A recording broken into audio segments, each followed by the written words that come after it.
Un petit monstre en vinyle, Boy. des boîtes surprises et un désir puissant. Le Laboubou est devenu viral. Pourtant, à l'origine, ce personnage créé par Kay Sing Lung n'est connu que via ses livres. Quand l'artiste lance une figurine en 2015, l'engouement s'arrête à un public niche connaissant son œuvre. Alors comment est-on passé d'une figurine d'art toy à une mode internationale? Et plus généralement, comment ça fonctionne une tendance? Pour comprendre ce processus, la sociologue Sarah Bravo-Duran nous propose une analogie atypique. Décrire ce phénomène comme les états de la matière. Solide, liquide et gazeux deviennent alors nouveauté, tendance et puis mode.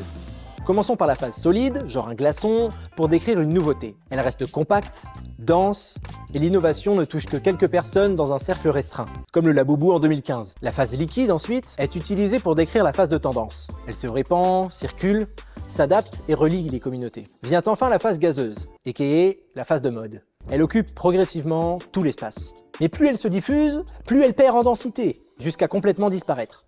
Mais comme pour un changement d'état de la matière, on a besoin d'énergie pour passer d'une phase à l'autre. Ici, c'est le marketing, d'une part, comme en 2019 quand Pop Mart commercialise le Laboubou sous boîte surprise.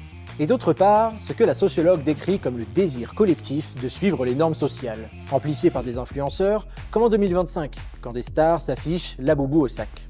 Une analogie intéressante pour comprendre l'évolution des modes, même si on peut y trouver des limites en creusant un peu sur les propriétés des fluides. Tiens, par exemple, c'est quoi l'équivalent pour le plasma, le quatrième état de la matière?